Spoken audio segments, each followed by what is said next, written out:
The atomic class. आज का हमारा टॉपिक है मानव श्वसन तंत्र या ह्यूमन रेस्पिरेटरी सिस्टम। समझते हैं ह्यूमन रेस्पिरेटरी सिस्टम।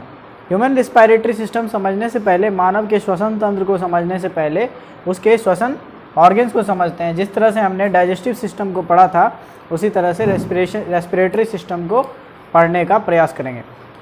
तो ह्यूमन रेस्पिरेटरी सिस्टम हमारे नाक से शुरू होता है। जिस प्रकार से हमारा डाइजेस्टिव सिस्टम हमारे ये अपना बकल कैविटी या फिर माउथ कैविटी मुंह से शुरू होता था, उसी तरह से ह्यूमन रेस्पिरेटरी सिस्टम नोस्ट्रिल से शुरू होता है, नाक से शुरू होता है। तो ह्यूमन रेस्पिरेटरी सिस्टम का क्या क्या मैकेनिज़्म है, कैसे काम करता है, बताते हैं एक एक करके। पहले इसके पार्ट्स को देख लेते हैं।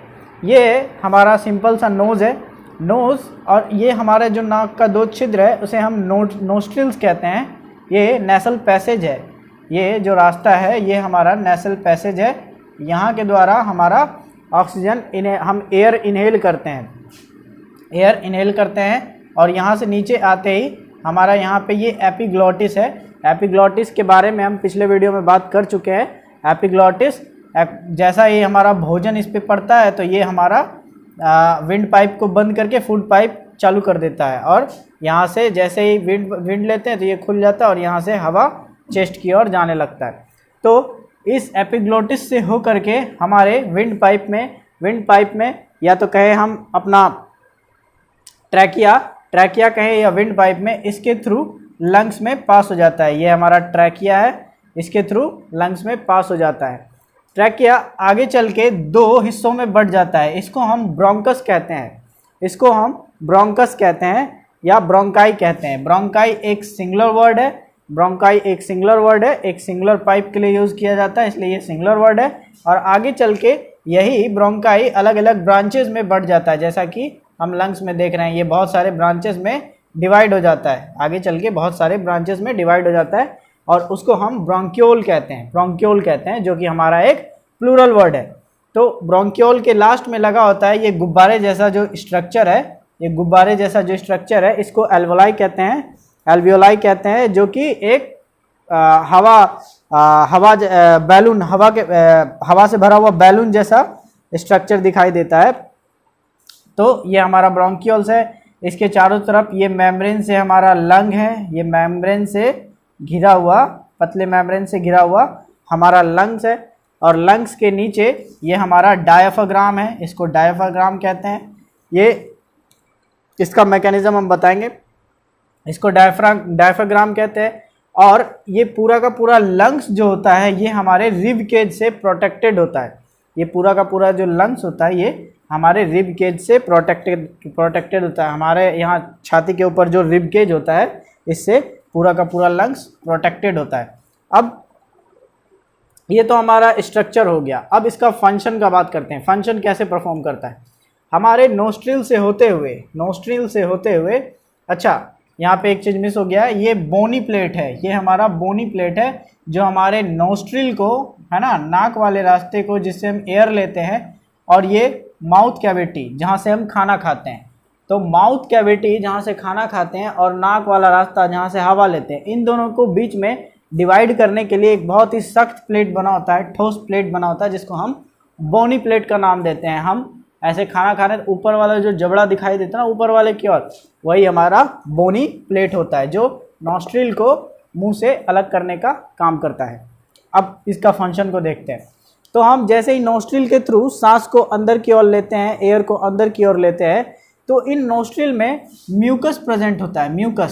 म्यूकस एक चिपचिपा सा पदार्थ होता है जो नाक में प्रेजेंट होता है, और बहुत ही छोटा छोटा बाल या हेयर प्रेजेंट होता है जो कि हमारे एयर को फिल्टर करने का काम करता है।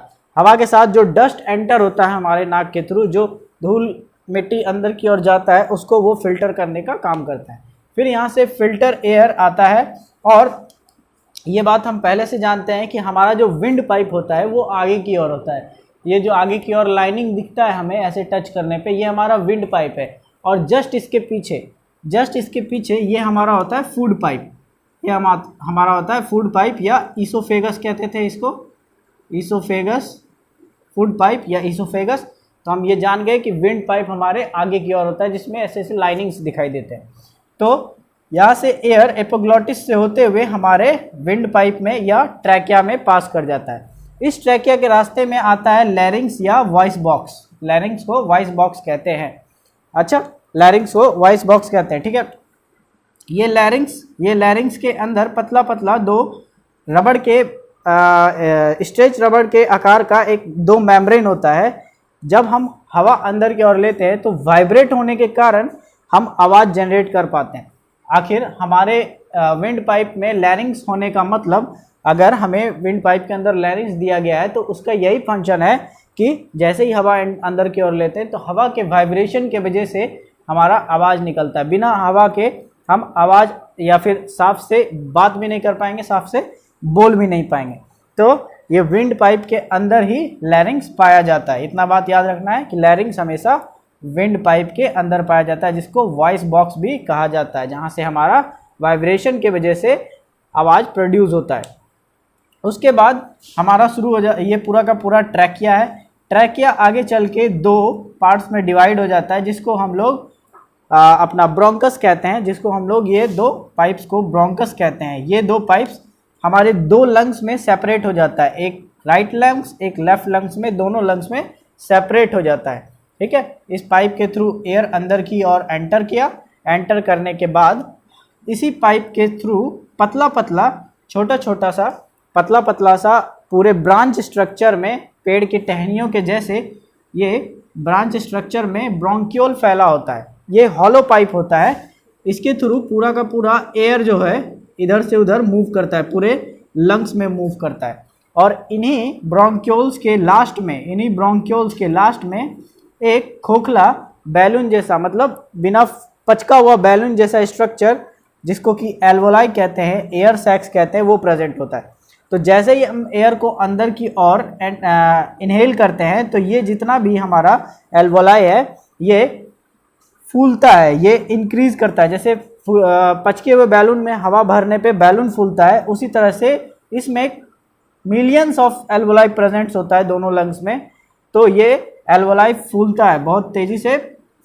जैसे ही एयर एंटर किए एल्वोलाई फूलता है। फूलने की वजह से ये लंग्स का मेम्ब्रेन भी फूलता है, मतलब लंग्स भी एक्सपैंड करता है। यहाँ से लंग्स भी एक्सपैंड करता है। ये लंग्स का ओरिजिनल पोजीशन है। जैसे ही हवा अंदर गया तो एल्वोलाई में इंक्रीज हुआ, एल्वोलाई फूला, एल्वोलाई का वॉल्यूम बढ़ा, तो सभी एल्वोलाई फूलने की वजह से लंग्स भी हमारा एक्सपैंड करता है।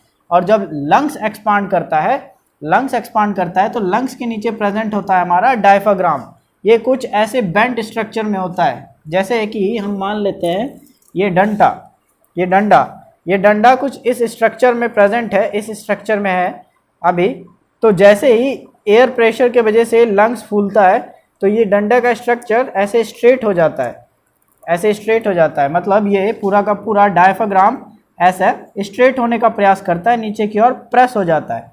तो डायफ्राम में कुछ एनर्जी स्टोर हो जाता है।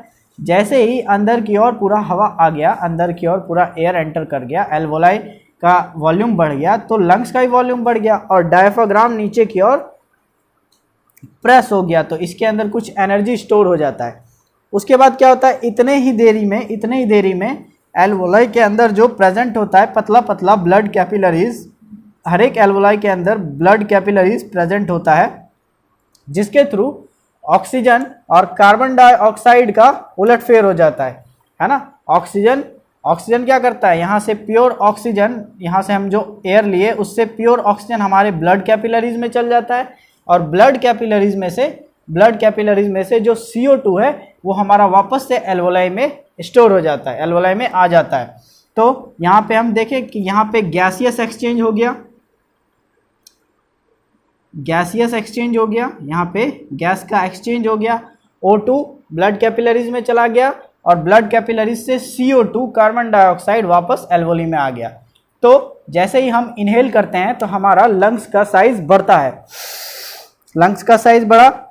उसके बाद फिर हम जैसे ही अंदर में हमारा ब्लड कैपिलरीज अपना गैसियस एक्सचेंज कर लिया, उसके बाद हम जैसे ही सांस को रिलीज करते हैं उसमें हमें दम नहीं लगाना पड़ता, लेकिन सांस लेने में दम लगाना पड़ता है। सांस को खींचने में, अंदर की ओर इनहेल करने में हमें दम लगाना पड़ता है। क्यों? क्योंकि ये हमारा प्रोसेस है, ये हमारा मैकेनिज्म है। जैसे ही अंदर की ओर इनहेल किए, सांस अंदर की ओर आया तो हमारा डायफ्राम प्रेस हो गया, नीचे की ओर आ गया, क्योंकि इसका वॉल्यूम बढ़ गया, इसका आयतन बढ़ गया, इसका भी आयतन बढ़ गया।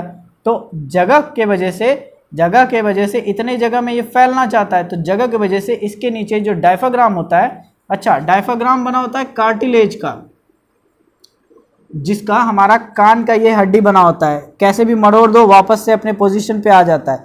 उसी तरह से डायफ्राम होता है, इसको कितना भी प्रेस कर दो वापस से अपने पोजीशन पे आने का कोशिश करता है। तो जैसे ये एक्सपांड करता है, डायफ्राम नीचे की ओर प्रेस होता है, उसके बाद फिर जब एक्सचेंज हो जाता है तो कुछ सेकंड्स के बाद डायफ्राम ऑटोमेटिक ऊपर की ओर वापस अपने ओरिजिनल पोजीशन पे आना चाहता है, जिस वजह से लंग्स के अंदर का सारा CO2 वापस से इस डायफ्राम के हेल्प से प्रेस कर दिया जाता है, ऊपर की ओर धकेल दिया जाता है। तो यहाँ से सारा का सारा CO2 वापस से हम लोग बाहर की ओर निकाल देते हैं। तो यहाँ पे डायफ्राम का मैकेनिज्म समझ में आया।